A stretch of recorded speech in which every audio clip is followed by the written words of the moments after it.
যানজট মুক্তির পথে শিলিগুড়ি মাটিগাড়ায় গড়ে উঠছে নতুন আধুনিক বাস টার্মিনাস।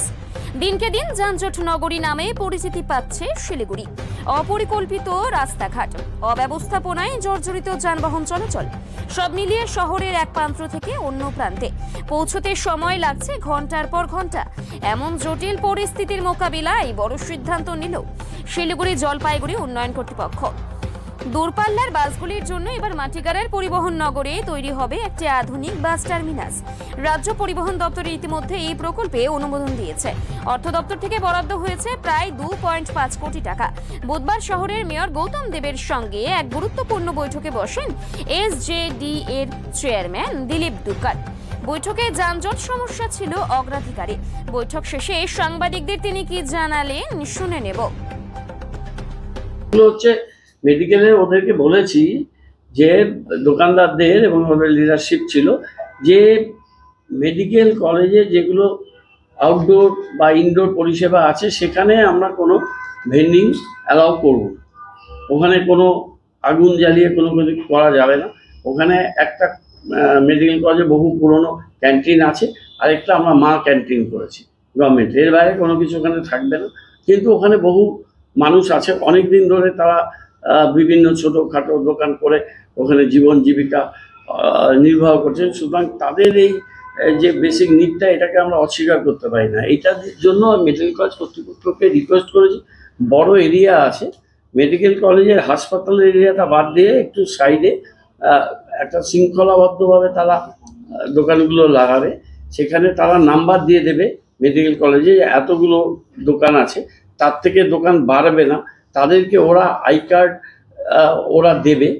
1 মাস পরে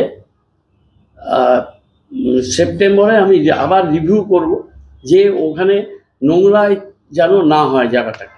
ওদেরকে বলা হয়েছে মেডিকেল কলেজের ডাম্পিং গ্রাউন্ডে ওদের যে ওয়েস্টটা হবে সেটা দেওয়ার জন্য ওয়েস্ট ডিসপোজাল মেডিকেল কলেজে আমরা আলাদা করে ব্যবস্থা করছি। এবং আমি কয়েকটা ভ্যাট ওদের পুরসভা থেকেও দিয়ে দেবো, যাতে দোকানদাররা ওই ভ্যাটগুলোকে পুরো ইউজ করে নিজেরাই নিয়ে গিয়ে ওই গ্রাউন্ডের মধ্যে রাখতে পারে। সেটা আমি চলে আসার পর প্রিন্সিপাল এমএসবিপি, অ্যাসিস্ট্যান্ট এমএসবিপি ওদের সাথে এখানে যারা ওখানে দোকান ছিল ওখানকার স্থানীয় নেতৃত্ব তারা আলাপ আলোচনা করছে। এটা হবে পরবর্তীকালে। আমি একটু এসজিডি এর সাথে বসে এখন বলতে পারছি না, সাইডে যদি কোনো জায়গা থাকে যেই জায়গাটা বসবে ওইখানে যদি আমরা ছোট কিয়স্ক করে দিতে পারি ওদের ওই জায়গাটায় কম্পার্টমেন্ট মতো, যেটা আমরা সেবক মোড়ে করতে পেরেছি, ওরকম যদি করা যায় কোথা থেকে ফান্ড আসবে, ওরা কিছু টাকা দিতে পারবে কিনা, আমরা কিছু দিতে পারবো কিনা, এসজিডি কিছু পারবে কিনা, এইটা কথা বলে একটা করার চেষ্টা করব। তাহলে দেখতেও ভালো লাগবে আর অন্য কোনো কিছু অসুবিধা হবে না। তাছাড়া এসজেডি এর চেয়ারম্যান ওদের টিম, ওরা কতগুলো ওদের প্রজেক্ট আছে ওখানে মেডিকেল কলেজে, ওরা অনেক পরিষেবা দিচ্ছে যেটা মানুষ জানে না।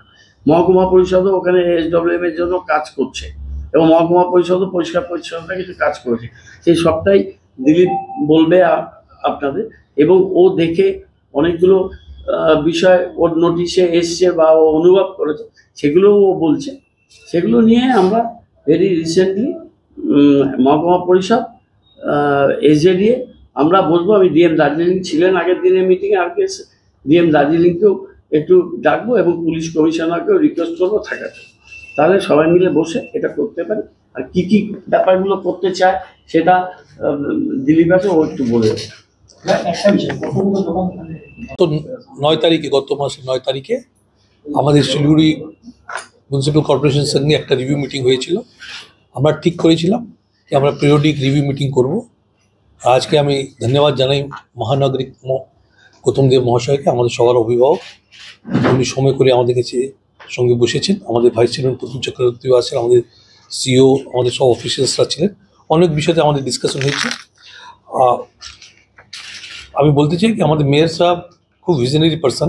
উনি আমরা যখন চার্জ নিয়েছি ওই দিনই আমাদেরকে বলেছিলেন কি আমাদেরকে শহরের যানজট কম করার জন্য একটা বাস টার্মিনাস আর একটা ট্রাক টার্মিনাসের খুব দরকার আছে, আপগ্রেডেশন অফ ট্রাক টার্মিনাস। আর আমরা এই প্রস্তাব রাজ্য সরকারের কাছে পাঠাই। আপনাদের খুশির সঙ্গে জানাচ্ছি কি রাজ্য সরকার খুব তাড়াতাড়ি আমাদেরকে এটা অনুমোদন দিয়েছেন আর আমরা পরিবহন নগরে 2,04,00,000 টাকার খরচাতে ট্রান্সপোর্ট ডিপার্টমেন্ট আমাদেরকে এটা ফান্ড করছে। আমরা বাস স্ট্যান্ড বানাচ্ছি একটা, যেখানে 70-এর মতন বাস থাকবে, টিকিট কাউন্টার থাকবে, প্যাসেঞ্জার সেট থাকবে, সিটিং অ্যারেঞ্জমেন্ট থাকবে, টয়লেট ব্লক থাকবে, আর টি স্টলস থাকবে। ওরপরে আমাদের ওখানে একটা ট্রাক টার্মিনাস আছে, ওটা আপগ্রেডেশন আমরা ওন ফান্ড থেকে করছি। ওটা 45 লাখ টাকার মতন খরচা হবে, যেখানে 40 বাস থাকতে পারবে, 40 ট্রাক থাকতে পারবে, ড্রাইভারের রেস্ট রুম হবে, টয়লেট ব্লক হবে, আর বাথ প্লেস হবে। এটা হলে আমার মনে হচ্ছে শহরের একটা বিরাট ঝঞ্ঝাটের সমস্যা কমে যাবে। এটা সেকেন্ড, আমাদেরকে মেয়র সাহেব বারবার তদারকি করছেন সাউডাঙ্গি কমিউনিটি গ্রাউন্ড থেকে, যে ওর জন্য আজকে আমরা ওটা নিয়ে আমাদের যা এজেন্সি আছে ওদের সঙ্গে মিটিং করেছি। আমরা নিজে কাজ দেখেছি, খুব ভালো অগ্রগতিতে কাজ হচ্ছে। আর আমরা ডিসেম্বর 31 তারিখ পর্যন্ত শেষ হওয়ার কথা ছিল। আমরা চেষ্টা করছি অক্টোবর নাহলে নভেম্বর ফার্স্ট উইকে আমরা ওটাকে কমপ্লিট করে দিতে পারবো বিফোর টাইম। ওটা হলেও একটা খুব সুবিধা হবে শহরবাসীর জন্য। আরও অনেকগুলো বিষয়তে ডিসকাশন হয়েছে আমাদের। আজকে মেয়র সাহেব আমাদেরকে একটা সঙ্গে কথা হয়েছে নর্থ বেঙ্গল মেডিকেল কলেজ নিয়ে। ওখানে উনি রোগী কল্যাণ সমিতির চেয়ারম্যানও আছেন।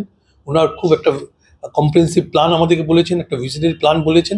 আমরা মহকুমা পরিষদ, উনি মহানাগরিক নিজেই থাকবেন, আমরা সবাই যাব, দেখবো একটা কীরকম একটা কম্প্রিহেন্সিভ প্ল্যান করা যায়। এর সঙ্গে পাইনঅ্যাপল হাবের কথা মেয়র সাহেব দিন গিয়েছিলাম, ওনাকে ধন্যবাদ জানাই। পাইনঅ্যাপল হাবের জন্য আমরা কাজ শুরু করে দিয়েছি। 5th মাহানদা ব্রিজ নিয়ে আমরা ইতিমধ্যেই কাজ শুরু করে দিয়েছি। আজকে মেয়র সাহেব আবার আমাদের একটা প্রস্তাব দিয়েছেন 4th মাহানদা ব্রিজ নিয়ে, ওটাও আমরা একটা কথা বলছি ওটা নিয়ে। কালকে কলকাতা যাচ্ছি।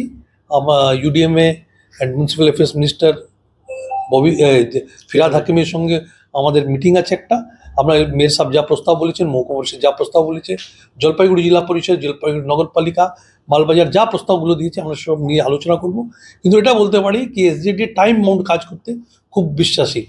আজকে ওল্ড বিল্ডিং নিয়েও বলতে, আর যে এসডিডির ওল্ড বিল্ডিং নিয়ে ওটাও আমরা কথাবার্তা এগিয়েছি। আর হকার্স কর্নার নিয়ে মেয়র সাহেব অনেকগুলো প্রস্তাব আমাদেরকে দিয়েছেন। মেয়র সাহেব ভিশন আছে কি শহর আরও